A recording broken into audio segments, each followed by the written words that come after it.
Est-ce que je suis totalement ensevelie sous une pile de livres? Oui, je sais pas ce qui s'est passé au mois de septembre, mais on a du boulot. Donc je vais vous présenter un petit peu cette arrivée livresque qui est assez gargantuesque.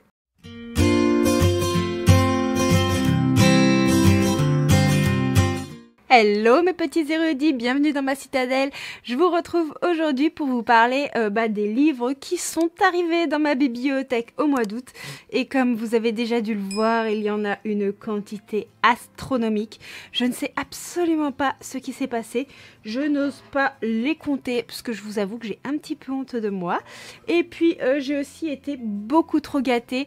Et j'ai bien peur que, au vu du nombre de sorties intéressantes du mois d'octobre et au vu des salons littéraires qui se profilent, ça ne s'arrange absolument pas. Heureusement, j'ai fait du tri dans ma bibliothèque, mais à la base, c'était pour faire de la place, chose qui actuellement n'est pas possible, étant donné que ce que j'ai vidé est aussitôt rempli. Je vais commencer par vous présenter les 2 livres poches que j'ai dans cette pile de livres, ensuite les romans et je terminerai par les graphiques. Le premier livre poche que je vais vous montrer, il s'agit de Nymphéa et la Chambre Rouge de Margherita Gabbiani que j'ai rencontré au salon du livre de Pusignan, pas très loin de Lyon. J'étais très surprise de rencontrer une autrice de chez Hugo, mais j'ai adoré parler avec elle. Et ce qui m'a attirée dans ce livre, c'est puisqu'elle m'a vendu un petit ennemi to lovers. Bon, je vous précise que déjà, il est assez spicy. On a les 3 dames, on est sur une romance à suspense, on a une héroïne qui va être une employée en infiltration pour démasquer son boss parce que celui-ci trempe dans des trafics absolument pas très nets et pour cela elle va accepter un emploi dans un espèce de bar à champagne assez sulfueux et tout ça. Bref, je suis très curieuse de découvrir cet ouvrage. J'en ai entendu de bons retours et il me tente énormément. Le prochain livre poche n'est autre que mon dernier craquage livresque. Il s'agit de Witch Game de Lana Lies, publié chez HarperCollins Poche. Il était publié en grand format il y a à peu près 2 ans, je crois, chez Collection H, et c'était une couverture où on voyait une espèce de sorcière avec un homme, ils étaient un peu entrelacés. Je vous avoue que je préfère la couverture du Poche avec cette petite potion magique. Je trouve qu'elle se prête assez bien à cette période automnale, même si le temps ne se prête pas encore à l'automne, puisqu'il fait encore un soleil magnifique et une très forte chaleur pour la saison. Mais ce n'est pas le sujet de la vidéo. Ici, on est avec une sorcière qui ne doit pas se mettre en couple. Elle est promise à un autre sorcier très puissant. Et habituellement, quand elle a ses petits coups d'un soir et tout ça, elle arrive à faire oublier qui elle est à ceux avec qui elle a couché, sauf que là c'est pas le cas. L'humain avec qui elle a fait sa petite affaire se souvient d'elle et cela pourrait poser de gros problèmes, notamment avec son mariage qui arrive prochainement. Donc on est vraiment dans quelque chose de très romantasy avec une petite vibes witchy qui attise énormément ma curiosité. C'en est tout pour les livres format poche, on passe au grand format et croyez-moi que là il y a de quoi faire. Il y a pas mal de sorties assez récentes, pas mal de collectors et je commence avec Broken Bond de chez Corrigan Éditions de Ghibli et ce livre m'a été offert par ma très chère Aurélie de la chaîne Livromancienne que je remercie encore une fois. Pour la petite histoire, je l'ai dépannée puisqu'elle avait besoin d'un petit coup de main d'une amie et voilà, pour me remercier, elle m'a offert un livre, sachant que je ne lui ai absolument rien demandé. Mais voilà, que voulez-vous, cette fille, c'est la générosité. Et donc ici, on est dans quelque chose de très olé d'après ce que je sais. On a un harem inversé, on a une fille qui a des pouvoirs magiques et apparemment elle est liée à des hommes, mais elle ne veut pas être liée à eux et eux vont cesser de la poursuivre. On est dans quelque chose d'assez particulier. Je pense que ça ne conviendra absolument pas à tout le monde, mais je vous avoue que moi le harem inversé j'aime bien de temps en temps, c'est un petit plaisir coupable. Et il est trop beau, regardez-moi ce jaspage, mais moi je suis fan. De toute façon, je suis très superficielle de la couverture. Et vous voulez peut-être le voir sous la jaquette. Sous la jaquette, il se présente comme ceci. Regardez-moi l'intérieur de la jaquette. Ce livre est de toute beauté et je suis très curieuse de le lire et de vous donner mon avis. De mon côté, j'ai craqué pour L'Engrange-Temps de Nell Pfeiffer. Regardez-moi cet objet livre magnifique avec ce très beau jaspage. Oui, oui, encore un petit côté superficiel, mais que voulez-vous? Et ici, on est avec une héroïne qui a le don de réparer les horloges et tout ça, tout ça. Et un jour, elle va devoir réparer un Engrange-Temps pour le frère du roi, si je vous dis pas de bêtises. Elle va passer un pacte avec lui, c'est qu'après, elle utilise cet Engrange-Temps pour pouvoir retourner dans le passé et dire au revoir à son père, chose qu'elle n'avait pas pu faire avant qu'il meure il y a très très longtemps, et cela l'affecte énormément. Vous vous doutez que ça ne va pas se passer comme prévu, sachant qu'elle a le pouvoir de communiquer avec les horloges et tout ça, et je trouve qu'à travers le résumé, il y a une petite vibe La Belle et la Bête, et je suis très très curieuse de savoir ce que ça peut donner, et je suis absolument fan de cette couverture. Regardez-moi l'intérieur. Voilà, comment voulez-vous rester de marbre face à de tels objets livres? C'est pas possible, c'est pas possible. Persona de Yelena est atterri dans ma pile à lire. Yelena, à la base, j'ai dans ma bibliothèque les Chroniques des Fleurs d'Opale, le tome 1.1, si je vous dis pas de bêtises, que je n'ai toujours pas lu. Et Aurélie voulait se débarrasser de celui-ci, donc je lui ai proposé de lui racheter, chose qu'elle n'a pas voulu, mais entre contrepartie, j'ai participé à l'achat d'un de ses livres, donc voilà. Quand je vous dis qu'elle est trop généreuse, cette nana. Et donc ici, on est dans le monde de luxe où les enfants qui sont touchés par la lumière développent des dons, mais ils sont aussi méprisés par le reste de la société. Je crois qu'avec ce roman, il y a toute une vibe mythologique qui a l'air très très sympa. Toutefois, avant de lire celui-ci, j'aimerais beaucoup lire les Chroniques des Fleurs d'Opale pour pouvoir voir l'évolution de la plume de l'autrice. Je sais que quand on lit les livres les plus récents d'un auteur, on peut être déçu en lisant les plus anciens, donc je préfère faire dans le sens inverse, mais au moins celui-ci est dans ma bibliothèque et je pourrai découvrir la plume de cette autrice. Un livre qui me faisait très envie, mais qui me fait aussi un petit peu peur parce que vous le savez, j'ai été dernièrement assez déçue avec le young adulte. Il s'agit de Ces promesses maudites de Lexi Ryan. Encore une fois, j'ai été très superficielle face à l'objet livre, face aux jaspages. Voilà. Je suis faible face à tant de beauté. Donc ici on est avec une héroïne qui déteste plus que tout le monde des faées, et je crois qu'il y a une histoire où sa sœur va être vendue à un roi cruel, elle veut la sauver, donc elle va débarquer dans la cour de ce roi et elle va devoir faire un pacte avec lui, aller dans la cour de l'ennemi de celui-ci, voler quelque chose, mais pour cela elle va devoir tisser des liens avec l'ennemi. Voilà, je crois qu'il y a un petit truc un peu comme ça, très romantasy. Je sais ce qu'on m'a dit que l'héroïne était assez énervante, donc bon, on verra ce que ça donne. Toutefois, il me fait très envie, mais je pense que quand je le lirai, je ne vais pas mettre les attentes très très hautes pour éviter d'être déçue. Quand je vous dis que j'ai des amis très généreux, des amis qui sont adorables, des amis... j'ai même pas les mots tellement j'ai été gâtée sans forcément avoir de raison particulière. Quand je vous dis que voilà, je suis très très bien entourée. J'ai un ami proche qui m'a offert le Silmarillion de Tolkien.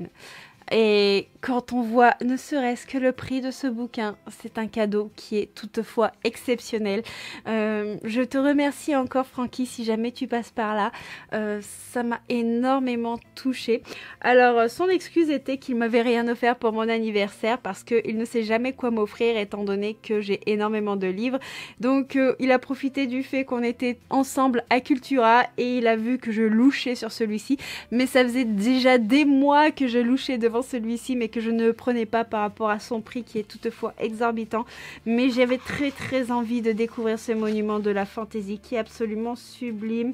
Il faut que je vous montre quelques pages qui sont très très belles avec des illustrations. Voilà, je vous les montre comme ça et je me rends compte que j'ai mis la jaquette à l'envers. C'est bien moi ça, c'est bien moi, ça me ressemble totalement. Mais voilà, c'est une œuvre de Tolkien hyper bien illustrée qui a l'air très qualitative. Et j'ai très très très hâte de le découvrir. J'ai reçu en service de presse un petit jeunesse qui est le manoir de Castlecats de Alain T. Puységur. Et si je vous dis que ici on est dans une sorte de Poudlard avec des chats, est-ce que ça vous intrigue? J'ai pas forcément envie de vous en dire plus sur le résumé puisque moi quand je l'ai lu ça m'a vraiment fait penser à ça. Je suis très curieuse de savoir ce que ça peut donner et je pense qu'il y a des chances que je commence la lecture de celui-ci cette semaine. À un salon littéraire, j'ai craqué sur un petit bébé en relief de Lynn Amelia Lewis. Il s'agit de Passeuse d'âme. C'est une autrice que j'avais déjà rencontrée l'année dernière, avec qui j'avais passé un très très bon moment, avec qui j'avais beaucoup discuté. Je lui avais déjà acheté l'année dernière Désir Céleste, que je n'ai toujours pas lu, mais qui me fait très envie. C'était une histoire avec des anges et des démons. Et ici, on est encore avec une histoire de démons, mais avec un côté un petit peu plus witchy. Je pense qu'il est parfait pour cette période de l'année. On a une mise en page genre incroyable à l'intérieur. On est sur de l'auto-édition vraiment de qualité. Et donc là, il y a une phrase en gras qui pour moi se suffit à elle-même et qui résume vraiment tout. Je pense que ça, c'est pas la peine de le lire. Juste la phrase, moi personnellement convaincue. Maudite par sa grand-mère, trahie par sa famille, offerte à un démon. Est-ce qu'il m'en faut plus pour avoir envie de le découvrir? Absolument pas. Je continue avec les reliés qui m'ont fait de l'œil au salon de Pusignan, puisque j'ai craqué pour la dernière couronne, Faille de sel et de sang de Eulalie Lombard. Eulalie Lombard, j'ai déjà découvert sa plume, notamment dans une histoire de Highlander que j'avais écoutée sur Audible. Il y est peut-être plus, mais au moment où je l'avais écouté, j'avais été subjuguée. Il y avait une petite vibes Highlander, avec tout ce qui touche au McCoy ou tout ce qui touche au Outlander. Vous voyez ce genre de vibes? Et ben, son histoire sur les Highlanders, j'ai plus le titre en tête, c'était un petit peu dans ce goût-là et j'avais été transportée. Donc j'ai très très hâte de découvrir à nouveau sa plume, cette fois-ci dans un tout autre registre. On nous dit que l'Empire des Traits aura tout sur son passage, qu'elle a été fiancée au prince de son royaume, mais que Nissalia préfère manier les armes que de jouer les aristocrates modèles, un choix influencé par l'ombre de l'Empire qui plane au-dessus de sa patrie depuis bien avant sa naissance.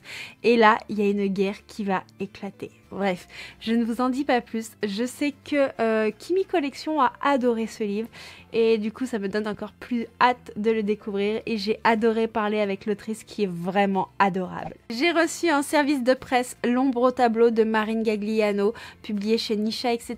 Là, on est dans une histoire qui va mettre en avant l'art, le cinéma, le côté un peu plus musée avec une héroïne qui va quitter Londres, sa famille, son copain et qui va venir vivre à Paris et qu'un jour, pour rendre service à sa meilleure amie, elle va se rendre au cinéma pour la première d'un film et c'est là qu'elle va faire la rencontre avec un acteur. Entre eux, c'est ainsi dire le coup de foudre, mais celui-ci a eu une vie compliquée, a un passif et ce n'est pas l'homme qu'il paraît. Voilà.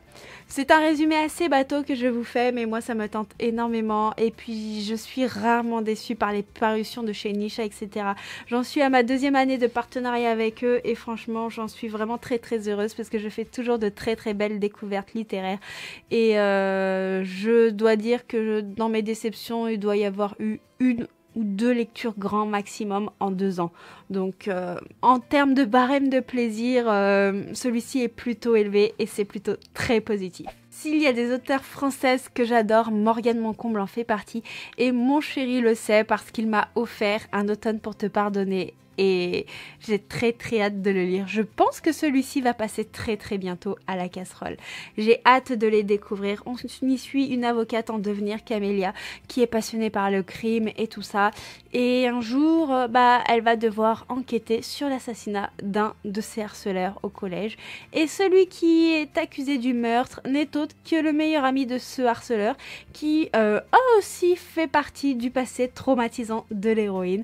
Donc elle va devoir découvrir qui est derrière ce meurtre et prendre la défense de cet accusé en faisant face aux souvenirs qui remontent.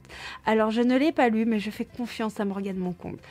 Si j'ai eu un méga coup de cœur pour Nos âmes tourmentées, j'avais passé un très bon moment avec Falling Again, un très bon moment avec l'As de pique et l'As de cœur et donc j'ai hâte de découvrir celui-ci qui apparemment met les frissons. Il y avait une sortie de fin août que je vous avais dit, je l'attends avec énormément d'impatience, je veux absolument la découvrir.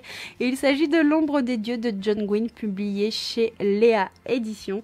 Et j'ai très très hâte. Ici, on est dans une vibe avec tout ce qui touche à la mythologie nordique, aux dieux, aux dragons.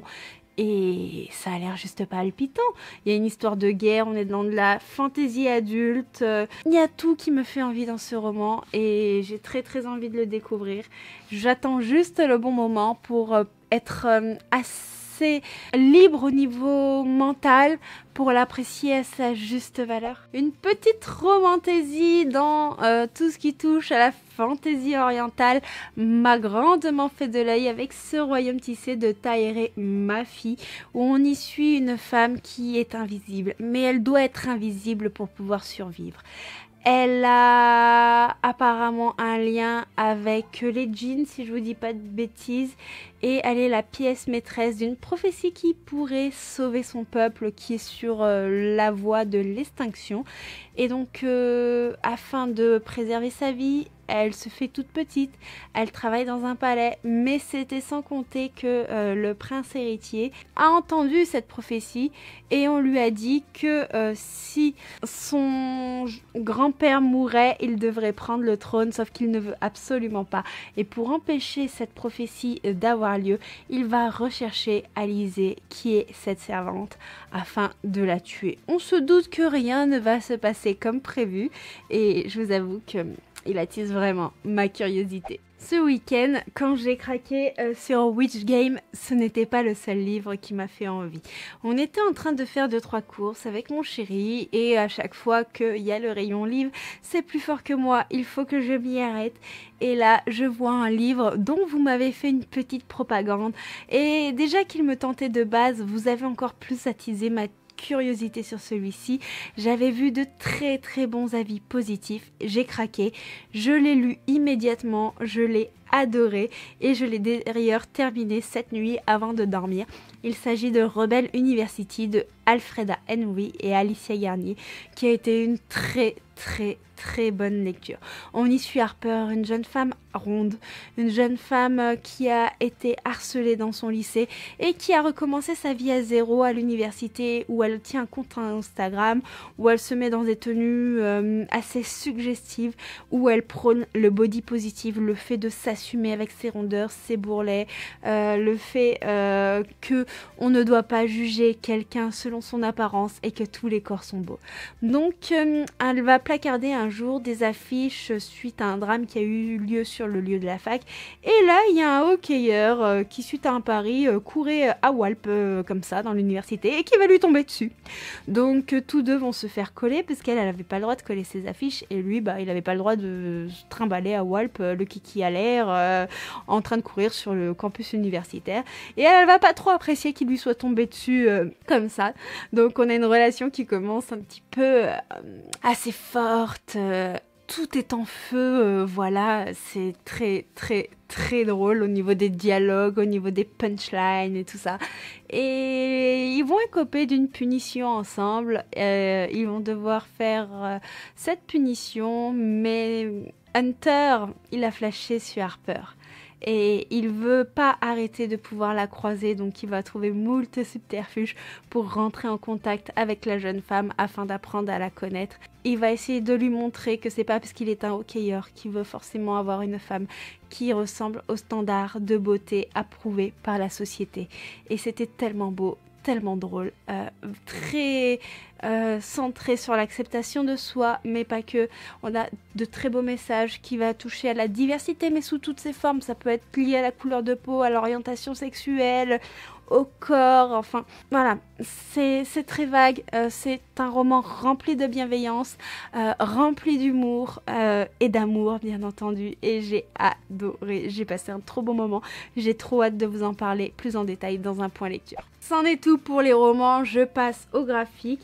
Alors Aurélie m'a offert Distress de Tot M, qui est un webtoon. On y suit Lenny, un jeune français qui a été victime d'un étrange accident dans lequel il a perdu sa jambe et qui va débarquer dans la ville de Montréal pour poursuivre ses études de journalisme. Sauf que il va faire la connaissance d'Anoki, un algonquin discret avec qui il doit faire équipe et qui insiste pour enquêter sur une légende urbaine. On a des vibes très automnales, très halloweenesques, avec des couleurs qui sont vraiment dans les tons de la saison. Et ça a l'air vraiment très sympa. Je vous montre comme ça 2-3 planches. J'ai très hâte de découvrir ce petit webtoon. De mon côté, j'ai craqué sur... je suis tombée dans un jeu de harem inversé de Goya et Inui. Je l'ai lu, je vous dis d'ores et déjà que c'est une déception. Je n'ai pas trop accroché. Je vous expliquerai pourquoi dans un prochain point lecture. On a un graphisme qui est somme toute assez sympathique. On est avec une héroïne qui va tomber dans un jeu vidéo, qui va se réincarner dans le corps de l'impératrice, non, de la princesse impériale, pardon.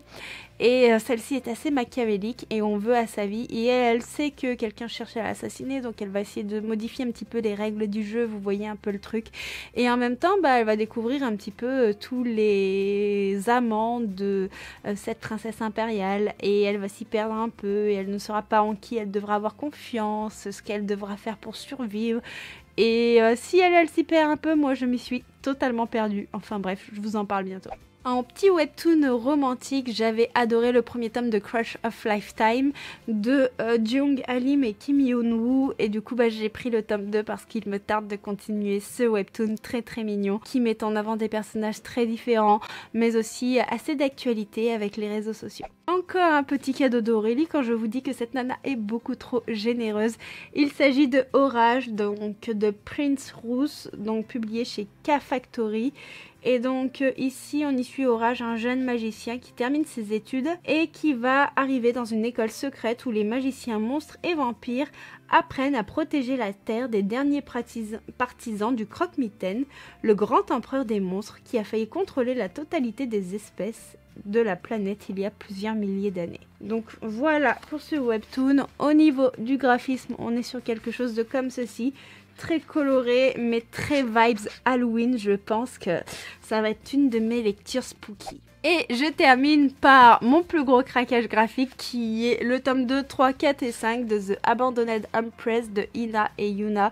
Vous savez que j'ai adoré cette histoire où l'impératrice seconde de l'empereur et tout ça est morte décapitée parce qu'il avait une nouvelle femme et tout ça, je vous en ai déjà parlé, et qu'elle retourne dans le passé pour essayer de changer sa destinée et surtout de ne pas tomber amoureuse de cet empereur qui a été très malsain pour elle.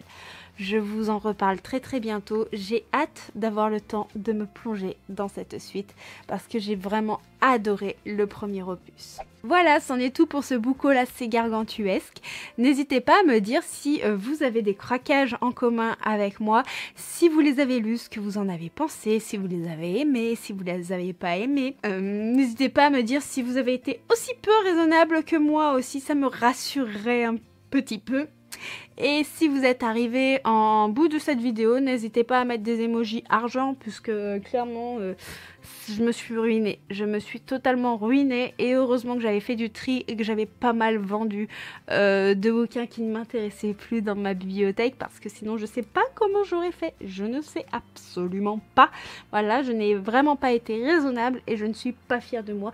Mais c'est pas grave, on va manger des pâtes et tout ira bien. Sur ce, je vous souhaite une très bonne fin de journée. Je vous souhaite une très belle semaine, de très belles lectures. N'hésitez pas, comme d'habitude, à liker, partager, commenter, enfin le blabla habituel. Je vous remercie de tout votre soutien. Je vous fais plein de bisous et je vous dis à bientôt. Ciao, ciao!